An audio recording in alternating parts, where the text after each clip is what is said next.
jangan menganggap remeh orang lain. Karena kita tidak tahu, jangan-jangan orang tersebut berkedudukan di sisi Allah karena punya amalan khusus. Tidak ada yang lebih pahit dari berharapnya hati kepada Allah. Allahumma ftah lana hikmataka ya Allah.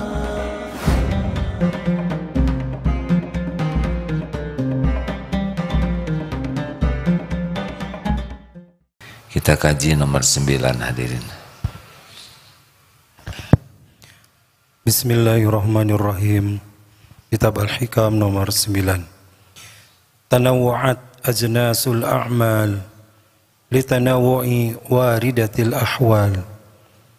Beraneka warna jenis amal perbuatan karena bermacam-macam pula pemberian karunia Allah yang diberikan kepada hambanya.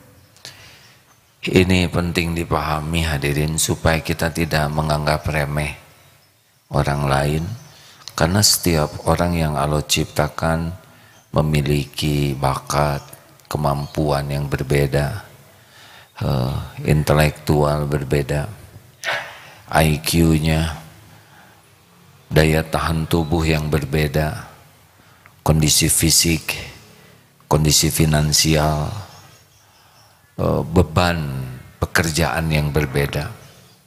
Allah yang maha adil memberi kesempatan tiap orang menjadi dekat dengan Allah dengan keberagaman. Ada yang bagus sekali sholatnya, sholatnya sangat berkualitas, banyak karena waktunya juga luang. Tapi ada yang waktunya sangat sedikit karena tugasnya sangat banyak. Tapi yang sedikit tidak sempat sholat sunnah, hanya sholat fardunya itu betul-betul dijaga kualitasnya. Walaupun sedikit waktunya, tapi sholatnya itu terjaga. Kalau kita kan waktu banyak dan sholatnya tidak terjaga ya. Kita tidak dikejar apa-apa, waktu kita luang. Ada yang sedikit sekali waktunya, harus bekerja ini. Dia bekerja sebagai karyawan yang waktunya dituntut. Dan dia bekerja keras untuk menafkahi keluarganya, untuk mencicil hutang ibu bapaknya. Dan Allah tahu ini. Ada yang kuat tahajud panjang, ada yang tidak bisa karena dia jaga malam. Tapi sambil jaga dia tidak lepas lisannya dari menyebut nama Allah. Dia tidak punya waktu cukup untuk tahajud, tapi dia selalu minta ampun kepada Allah. Ada yang dekat kepada Allah dengan berbakti ke orang tua, dengan catatan semua amal yang wajib dipenuhi ya.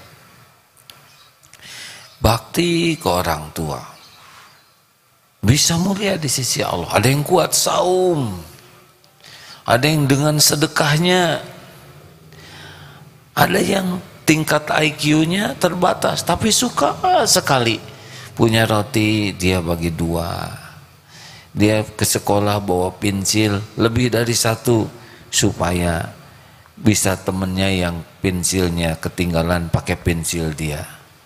Dia datang lebih awal ke sekolah karena ingin bantu petugas piket. Jadi ada yang secara IQ tidak tinggi, hafalan susah, tapi banyak kebaikannya. Ada yang tidak ganggu orang, memang tidak banyak kebaikannya, tapi dia tidak merugikan orang lain. Masya Allah. Dan kita tidak tahu dari sekian ratus yang hadir sekarang ini, dari yang hadir ini amal-amalnya seperti apa. Oleh karena itu jangan meremehkan orang lain. Atau mungkin ada orang yang amalnya sedikit tapi air mata tobatnya, aduh, itu kalau sudah sepertiga malam terakhir tuh nangis tangisan yang betul-betul asli menangisi dosa. Dan kita tidak merasakan tangisan itu. Kesimpulannya apa?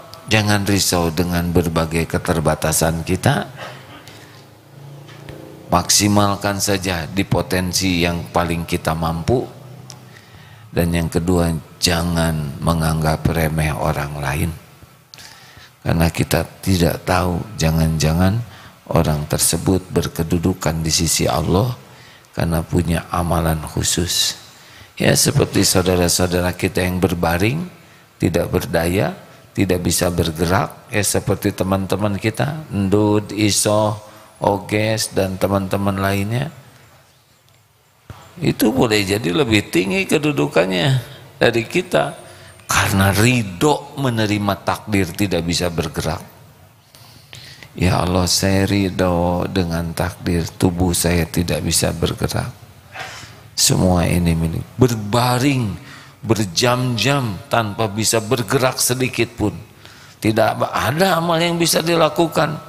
Sholat berbaring di sana, tapi ridho, saya terima ya Allah semua ketentuan-Mu ini. Saya adalah hamba-Mu, saya terima takdir saya lumpuh tidak bergerak seperti ini. Pasti perhitungan-Mu adalah yang terbaik.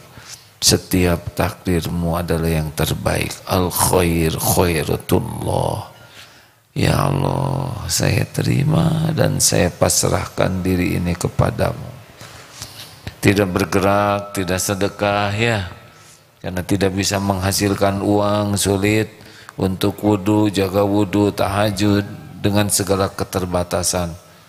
Tapi boleh jadi lebih melesat di sisi Allah. Atau seorang kepala daerah yang adil, yang tiap malam tuh terus mendoakan rakyatnya. Dan kita tidak tahu beratnya pekerjaan, belum lagi godaan-godaan untuk melakukan korupsi, godaan dari berbagai, belum lagi tekanan, dan dia kuat, boleh jadi berkedudukan di sisi Allah lebih dari kita yang cuma ngomel-ngomel dan protes melulu. Atau ada tuh yang menjadi mulia di sisi Allah karena dia kerja keras hanya untuk mencicil hutang orang tuanya yang sudah wafat.